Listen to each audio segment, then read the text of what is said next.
Anda masih bersama kami di Presisi Siang.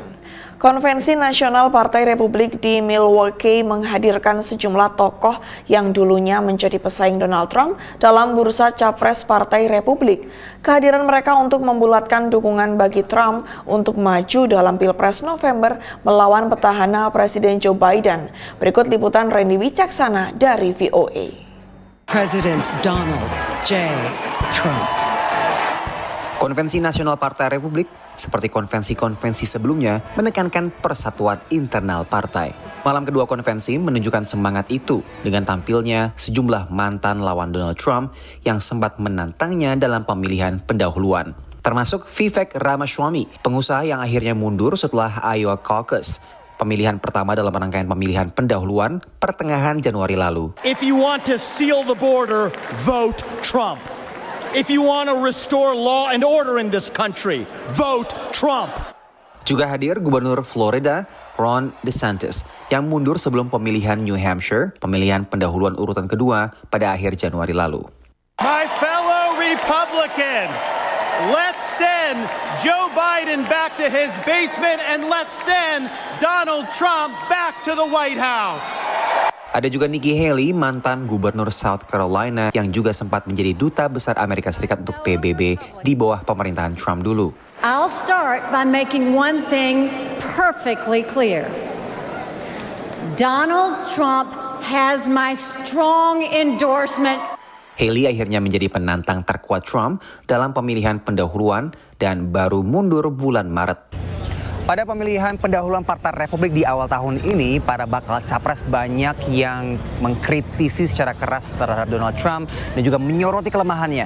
Termasuk kritik keras datang dari sosok seorang Nikki Haley yang juga kemudian banyak didukung oleh para massa Partai Republik yang tidak puas terhadap kinerja Donald Trump.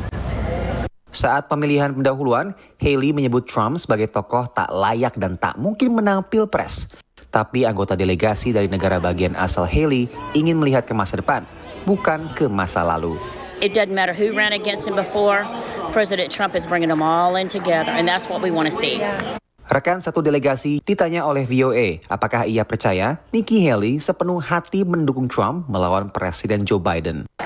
I think if she is a person that I think that she might be, because I don't know her, I think that she's got some forgiveness and some motivation to move on and to keep us together and to help our country. Tak hanya lawan Trump dalam pemilihan pendahuluan tahun ini, tapi juga pemilu 2016 ikut hadir, termasuk Senator Marco Rubio dari Florida dan Senator Ted Cruz asal Texas. Dari Milwaukee, Wisconsin, Randy Wicaksana, Rio Tuasikal, dan tim VOA. Semakin banyak konsumen Amerika mempedulikan sumber bahan makanan mereka, apakah organik hingga dampak lingkungannya. Perdebatan kini terjadi antara penggalak cocok tanam konvensional dengan penggiat inovasi kebun vertikal dalam ruangan, termasuk mengenai mana yang memiliki jejak karbon lebih besar. Berikut liputan Nova Purwadi dari VOA. Eden Green Technology adalah salah satu pemain relatif baru dalam perkebunan alternatif. Perusahaan ini menanam sayur mayur secara vertikal dengan sistem hidroponik dan pencahayaan artifisial. Tak seperti perkebunan konvensional, metode berkebun seperti ini tak bergantung pada cuaca dan musim. We try to use every part of nature and the environment outside that we can to our benefit, but by also giving these plants the optimal grow environment 24/7, 365 days a year. We do that at Eden Green by controlling the actual climate around the plant and focusing on what the plant needs all the time, during day, during night, how we can supplement that in the summer and the winter. We're actually trying to be seasonally agnostic and give this plant the best growing conditions year-round. Tapi menurut seorang ahli tanaman, ada yang hilang dari sistem penanaman vertikal dan dalam ruangan tertutup.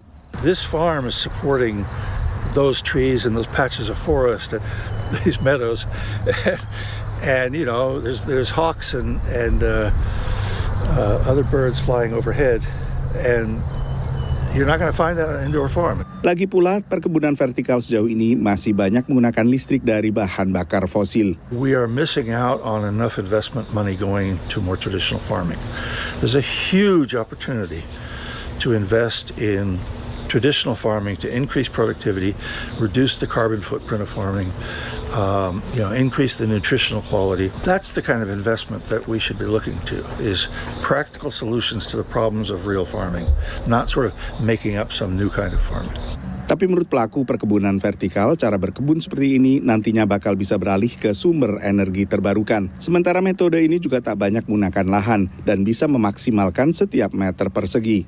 Controlled environment agriculture is coming into a space that's, this is necessary now. We've come to a point of necessity that traditional ag is not the most convenient or environmentally friendly way to grow things on a large scale and produce them as quickly as we need them.